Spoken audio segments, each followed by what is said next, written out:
Ok Booktube, j'espère que vous allez bien. Aujourd'hui je vous retrouve pour un nouveau vlog d'une semaine. Mais surtout ce qui est cool c'est que ça va être un vlog lecture. Ça fait assez longtemps que j'en ai pas fait sur ma chaîne avec le déménagement, l'installation, la visite de Paris, etc. On a fait plein de choses qui n'étaient pas de la lecture finalement. Mais cette semaine j'ai bon espoir d'avoir assez de temps pour reprendre la lecture assez activement. Petite grosse nouvelle aussi, c'est que Tom va devoir partir en déplacement professionnel pendant 3 mois. Donc, je vais avoir du temps pour lire finalement.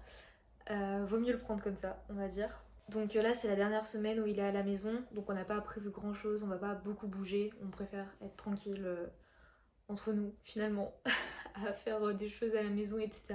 Donc je commence ce vlog lecture, déjà un mercredi, ce qui n'a aucun sens, mais c'est ok. Et je le pousserai jusqu'à mercredi prochain, du coup, je pense. Donc oui, je commence avec Atalante de Cassandre Lambert, le tome 1, du coup, en magnifique format relié, je l'adore. Je l'avais acheté à la librairie où j'ai fait mon stage. Donc je suis arrivée à la page 99. C'est du roman jeunesse pour le coup, et ça va se lire très très rapidement, je pense. Parce que j'ai lu tout ça hier soir en genre une demi-heure, 45 minutes. Pour le moment, j'aime beaucoup, enfin pas de surprise parce que j'avais adoré, où sont-ils ? J'avais adoré L'Empire des femmes de Cassandre Lambert, donc une dystopie. Et du coup, je retrouve pas mal sa plume, ce qui est très très chouette. Donc je disais du roman jeunesse, je dirais même de la fantasy jeunesse pour le coup. Le récit donc c'est un bébé qui est abandonné dans la forêt. Les déesses Artémis et Aphrodite ainsi que le dieu Arès vont lui offrir des capacités hors normes. Puis se poursuit cette enfance, deux chasseurs la retrouvent et prennent soin d'elle finalement. Jusqu'à ses 10 ans où un étrange personnage, un centaure, arrive avec un petit garçon du même âge qu'elle et lui dit que finalement elle peut le suivre si elle veut devenir une héroïne. Globalement c'est ça. Et j'en suis à peu près à ce moment-là. Elle a commencé les entraînements avec le centaure et Asclépios, je ne sais pas comment on dit. Le petit garçon, bref. Donc c'est franchement chouette. Et puis les deux enfants se chamaillent sans cesse, donc c'est assez rigolo. Et je trouve que oui, donc c'est du roman jeunesse, de ce que j'ai compris. Mais je trouve pas que ce soit... Enfin, j'arrive à le lire très, très bien aussi, sans me dire « Oh, c'est pour les enfants ». Donc c'est plutôt chouette.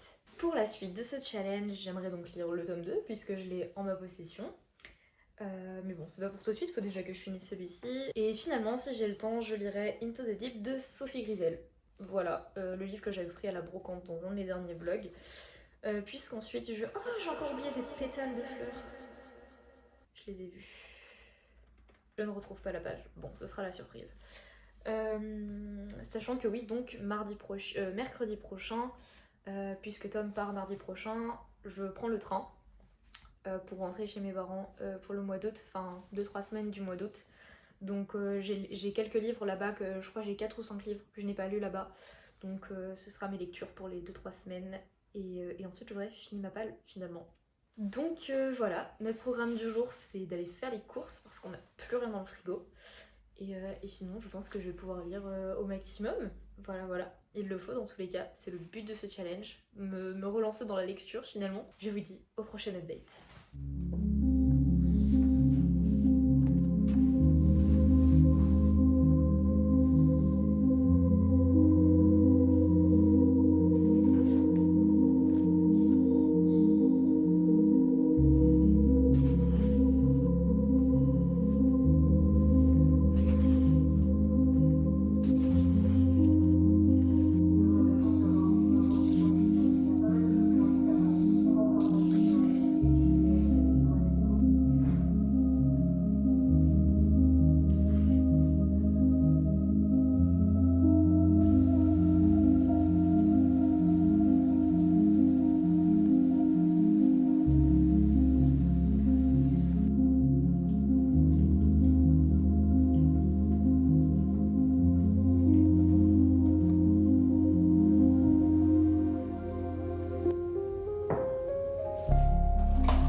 Ok les gars, j'ai bien avancé sur ma lecture de Atalante. Je suis rendue à la page 261 sur 340, je crois, quelque chose comme ça. Donc je m'approche petit à petit de la fin. Encore une fois, c'est du roman jeunesse, donc c'est écrit assez gros et tout se déroule assez rapidement en fait. Donc c'est pour ça que j'arrive à lire aussi vite. Je vais le finir aujourd'hui et probablement commencer le tome 2. Donc mon avis pour le moment, c'est que j'adore. En vrai, j'aime trop, genre je vais pas mentir, j'ai l'impression que ça part sur un coup de cœur. Peut-être pas le tome individuel, mais peut-être que la dystopie en elle-même, enfin la dystopie, c'est pas une dystopie d'ailleurs. Bref, peut-être que les deux tomes en eux-mêmes seront un coup de cœur. Mais ouais, j'aime trop ce côté un peu conte enfantin, où voilà, le narrateur, ou la narratrice d'ailleurs, raconte l'histoire d'Atalante et tous les personnages qui gravitent autour d'elle. Il y a un côté très féministe qui est très prenant, mais sans se prôner en tant que tel, dans le sens où Atalante se considère comme une femme et elle en est très fière. Par exemple, elle est très fière d'être réglée, mais elle ne va pas, enfin comment dire, elle ne se considère pas comme un genre. Pour elle, hommes et femmes, c'est la même chose. Certes, ils n'ont pas le même corps, et encore jusqu'à tard, elle n'avait pas fait attention à cela. Mais c'est vrai que du coup, c'est hyper. J'adore. Enfin, franchement, j'adore. Et j'ai trop hâte de continuer. Et puis voilà. Notre jeune Atalante est rendue à 17 ans, 18, il me semble, maintenant. Donc, ouais, voilà.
Pas sûr de ça, mais bof.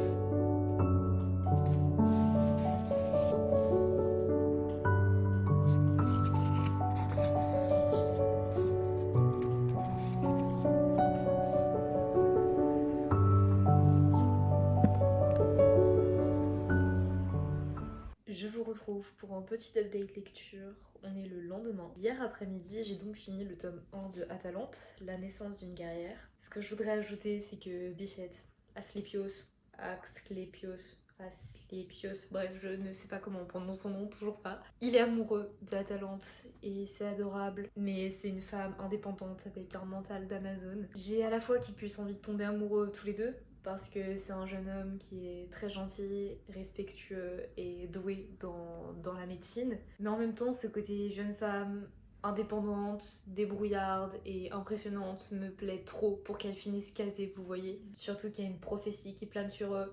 J'en dis pas trop, mais voilà. Le tome 1 se finit sur un cliffhanger bien sympathique heureusement que j'avais le tome 2. S'ensuit une description très précise des mythes évoqués et des sources utilisées par Cassandre Lambert. On a des précisions sur les histoires, sur les croyances, donc c'était vraiment super intéressant. Et puis ce qui était cool, c'est que c'était de façon très condensée, mais bien expliqué. Enfin, il y a vraiment genre une page par mythe, voilà, donc c'est trop chouette. J'ai donc attribué à ce tome la note de 5 étoiles. J'attends de voir le tome 2. Mais je pense vraiment que je pars sur une duologie coup de cœur parce que je kiffe ma lecture. Genre j'ai vraiment envie de lire tout le temps, sans jamais m'arrêter. Ce qui est assez problématique en soi parce que j'ai une vie à continuer finalement. Donc dans la foulée, hier soir, j'ai commencé le tome 2, L'Ascension d'une légende. J'avais lu 100 pages hier soir et ce matin, je suis arrivée à la page 157. Dans ce tome 2, on voyage beaucoup plus et on imagine facilement les paysages merveilleux et les aventures vécues par les protagonistes. Je dirais aussi que ces livres, particulièrement le tome 1, mais je pense que ça va être la même chose pour le tome 2, ce sont des romans pleins de leçons de vie et de morale surtout. C'est des livres ouverts d'esprit sur certains sujets qui sont d'actualité, mais pourtant remodelés de façon à ce qu'ils correspondent à la Grèce antique. Et surtout, il y a beaucoup plus d'action, une intrigue qui se précise vraiment, donc c'est super addictif et captivant. Là, j'ai qu'une hâte, c'est d'y retourner, mais bon. Donc voilà pour le petit update. Je sais pas trop quand est-ce que je vous retrouve. Au programme cet après-midi, pas grand-chose, si ce n'est qu'il y a un copain et collègue de Tom qui vient à la maison, donc on va faire un gâteau à deux. Et puis voilà, on va passer l'après-midi, une partie de l'après-midi avec lui. Mais du coup, je pense que je pourrais quand même lire un petit peu cet après-midi et surtout ce soir. Donc j'avancerai au maximum et puis de toute façon, je vous tiens au jus.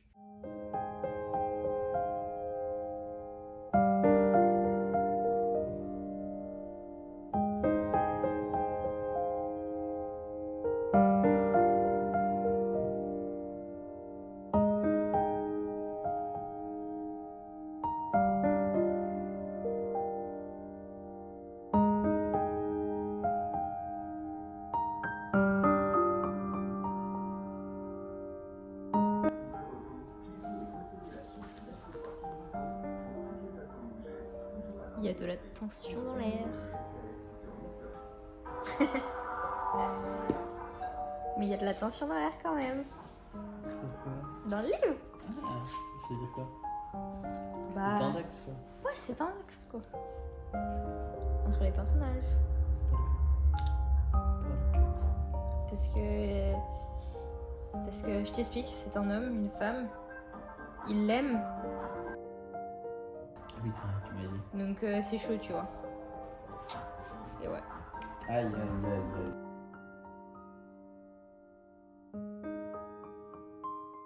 Il faut que je fasse une théorie concernant la relation entre Atalante et... Je vous mets son nom à l'écran, j'arrive toujours pas à le prononcer. Mais c'est potentiellement un spoil. Du coup, faudra zapper si vous n'avez pas envie de vous faire spoiler. Parce que ça va dénoncer du coup la prophétie. En gros, la prophétie, c'est que lui, il est guérisseur et il a découvert qu'il pouvait ressusciter les morts. Sauf que c'est ce pouvoir-là qui causera sa perte. Et la prophétie d'Atalante, c'est que, en gros, si elle tombe amoureuse, elle mourra. Enfin, ses sentiments causeront sa perte. C'est quelque chose comme ça aussi. Du coup, lui, il est amoureux d'elle. Elle ne peut pas tomber amoureuse.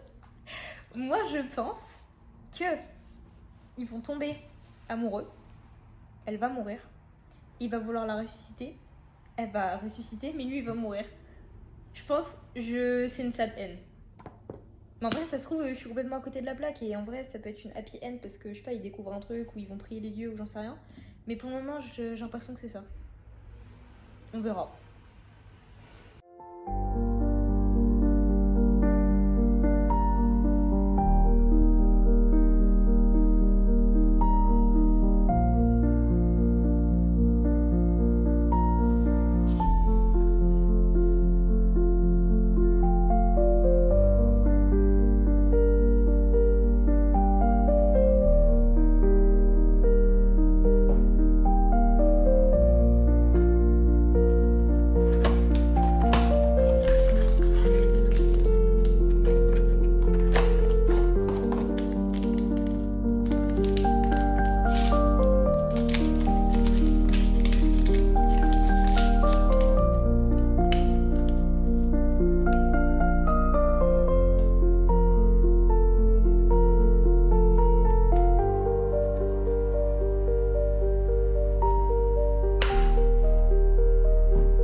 Je vois pas comment ça peut bien se finir là. Là, c'est du déni en fait.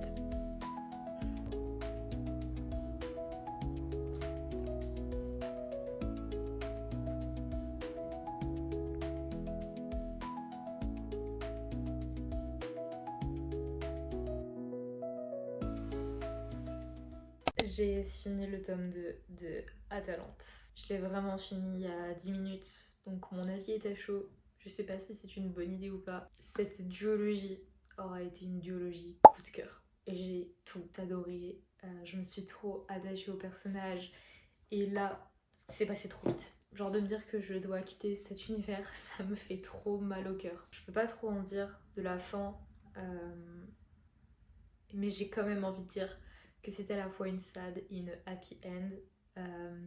J'arrive pas à savoir si j'aime beaucoup la fin ou si j'en suis déçue.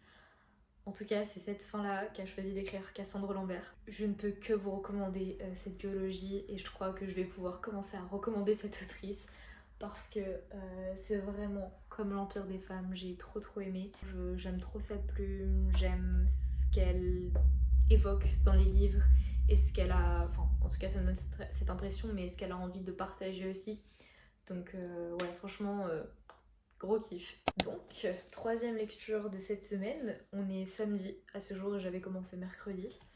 Je vais lire Into the Deep de Sophie Grisel. On part ici sur un jeune homme chercheur océanien qui va faire une immense découverte dans le fond des océans qui va finalement complètement bouleverser sa vie et probablement la vie de plusieurs personnes. Donc ouais, trop hâte de découvrir. En vrai c'est hyper intriguant et je pense que c'est assez estival. Oh, j'ai retrouvé la page avec les pétales.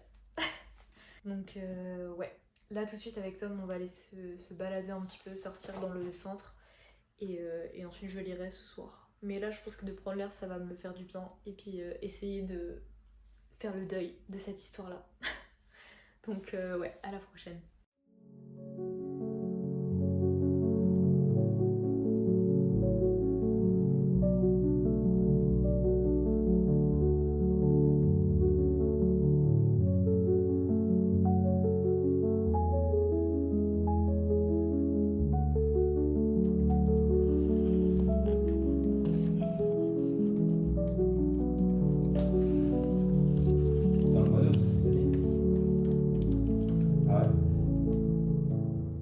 J'ai commencé hier Into the Deep. Je suis arrivée à la page 99. J'avoue qu'au début, enfin durant les 10 premières pages, j'ai été un petit peu sceptique, mais je me suis quand même laissée assez vite emporter dans l'histoire. Je dirais que c'est vraiment très intriguant, très mystérieux, c'est normal, c'est les fonds marins. Au début, l'écriture me gênait un peu, enfin la plume de l'autrice me paraissait étrange. Et en fait, ça prête plutôt bien à l'histoire qui décrit quand même la sensation d'oppression, vous savez, quand on est sous l'eau, enfin la pression finalement qui fait pression sur le cerveau. Ma phrase n'a aucun sens, c'est horrible. C'est donc bien Sam, un jeune chercheur océanien qui durant une virée en mer, voit passer sous son bateau une espèce de forme humaine qui le regarde droit dans les yeux. Tout de suite, il est happé par cette découverte et il veut en savoir toujours plus. Donc il va emmener son équipe à la recherche de cette créature. Et voilà, je peux pas vous en dire trop et de toute façon, je suis pas beaucoup plus loin dans l'histoire. C'est plutôt chouette et j'ai vraiment envie de découvrir ce que c'est parce qu'il y a aussi une histoire autour de sa mère, etc., de sa famille. Donc, et d'un peuple disparu aussi sur une île. Enfin bref, il y a plusieurs intrigues qui se mêlent et j'imagine que tout est lié. Donc ouais, plutôt intriguant. J'espère que le plot twist sera cool. En tout cas, c'est un roman qui fait presque 500 pages, il me semble. Ouais, je me rapproche des 500 pages, donc c'est quand même un gros roman. Mais je vais avancer au maximum. Après, la Tom part dans 2 jours à peine, genre moins de 48 heures. Donc on va aussi, je pense, profiter à fond à deux et pas trop faire nos petites activités comme on fait habituellement chacun de notre côté. Donc voilà. D'ailleurs, en parlant d'activités à deux, cet après-midi, on va faire des brocantes. Et j'aimerais bien me racheter des livres parce qu'actuellement, ici à Paris, il me reste un livre à lire. Et chez mes parents j'en ai 5, sauf que du coup je rentre chez mes parents pendant 2 semaines, donc je sais que je vais les cramer. Donc ça veut dire qu'après j'aurais fini ma palle.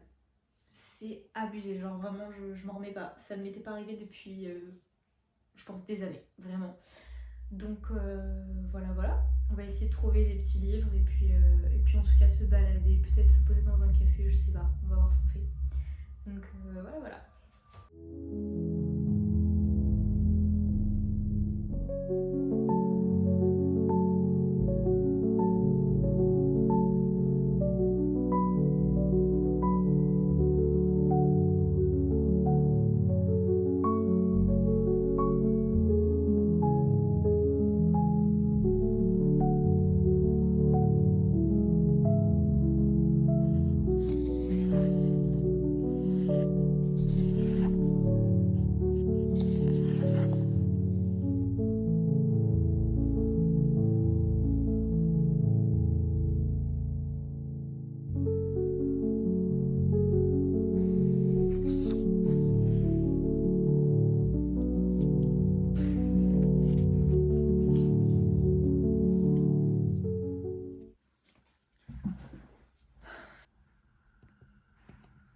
Je vous retrouve mardi soir. J'ai fini aujourd'hui Into the Deep. J'ai lu quasiment toute la journée, enfin une grosse partie de la matinée et en début d'après-midi. J'ai trouvé l'intrigue captivante et assez bien ficelée. Le seul bémol, je dirais, c'est qu'il y a plusieurs, pas récits, mais ouais, des intrigues en fait qui s'enchassent.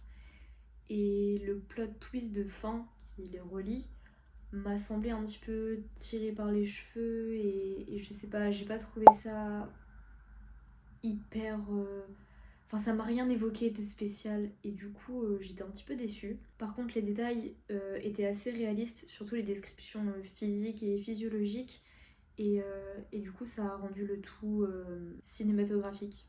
J'avais vraiment l'impression de regarder un film mais qui se déroulait du coup seulement dans ma tête. On a plusieurs scientifiques et ils ont tous plus ou moins l'image du savant fou qu'on connaît culturellement parlant, des espèces de Frankenstein complètement omnibulés par leurs créatures, leurs découvertes ou leurs avancées scientifiques. Autre point négatif, c'est que j'ai trouvé certains passages complètement larmoyants as fuck et ça servait à rien. Enfin, je trouvais que ça servait à rien, mais en soi, c'est que mon avis. Et puis certains discours étaient vraiment dans l'outrance.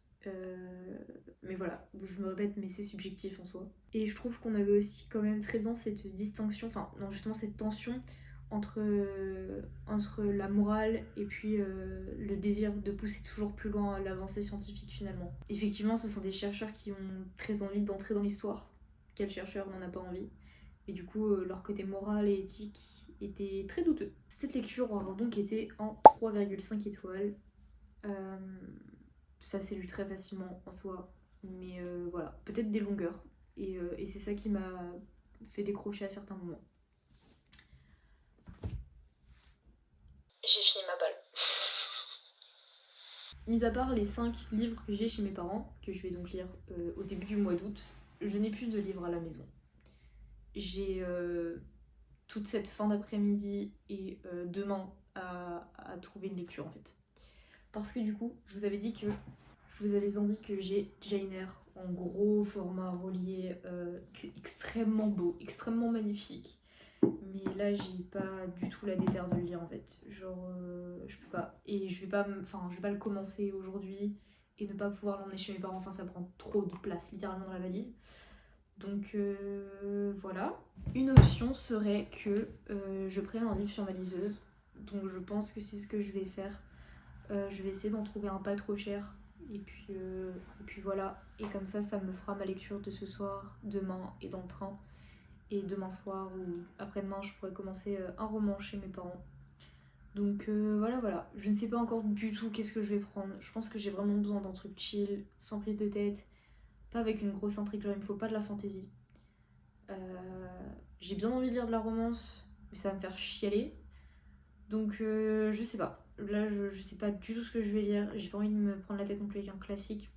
Je vous tiens au jus. Je vais chercher ça tranquillement et puis voilà.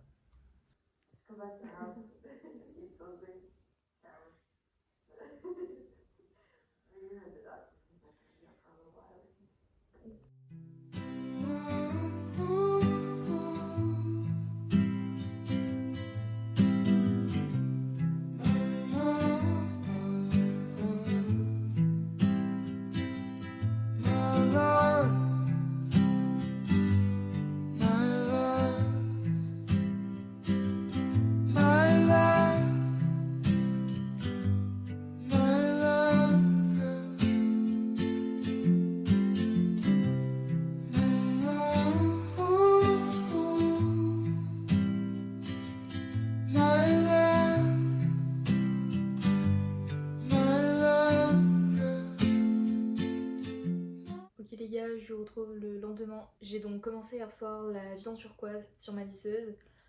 Je suis arrivée à la page 80-90 parce que ce matin j'ai lu un quart d'heure, 20 minutes. Je pense que ça va être une histoire assez déchirante. En fait, j'étais tombée sur le compte de l'autrice sur les réseaux sociaux.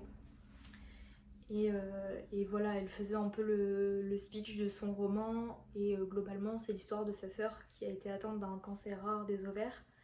Et donc, elle a décidé d'écrire son combat finalement.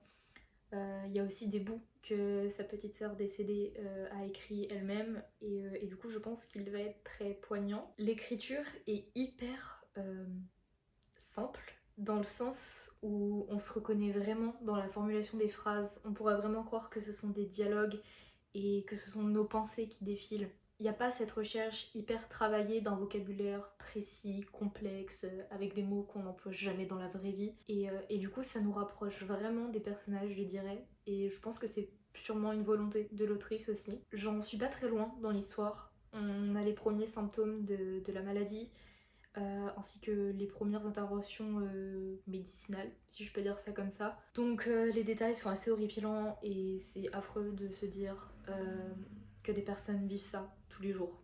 Vraiment, je m'en remets pas. On est tellement chanceux en fait d'être en bonne santé et d'avoir nos proches en bonne santé aussi. Je pense qu'on n'est pas assez reconnaissant à ce sujet-là et on s'en rend pas tous les jours compte. Là ce matin, je pense que je vais me poser un peu pour faire du montage et je partirai vers 14h pour prendre mon train.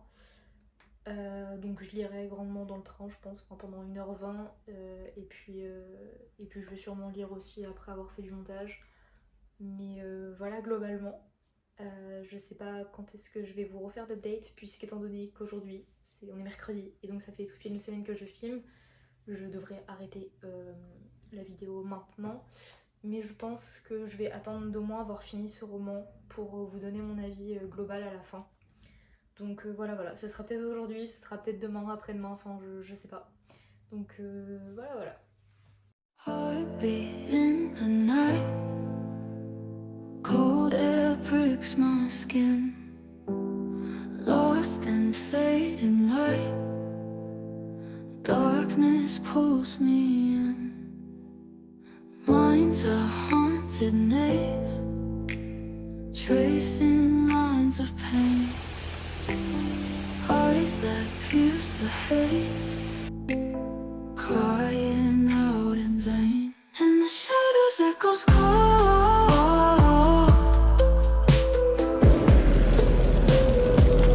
hear my secrets as they fall,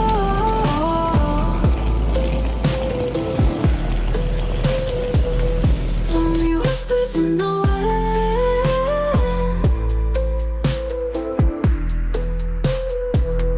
Will I ever breathe again?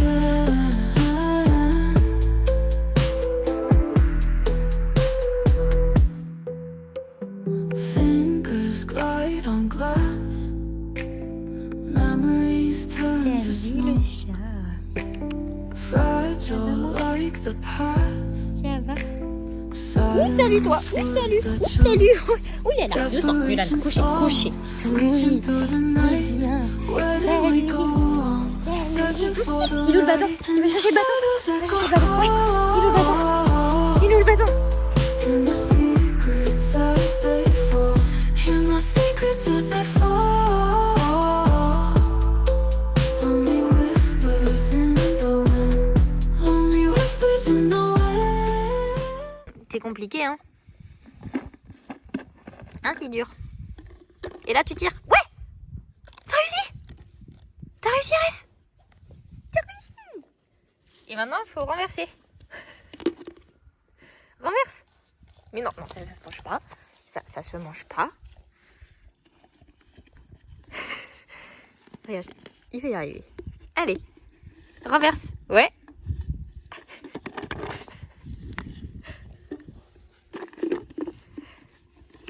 Regarde.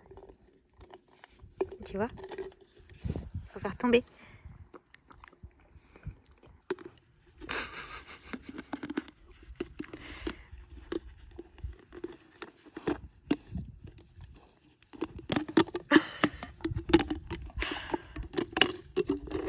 Oui. Oh, t'as réussi? Mais regarde ce que t'as fait. Oui. C'est bien. T'es pas si bête que ça en fait.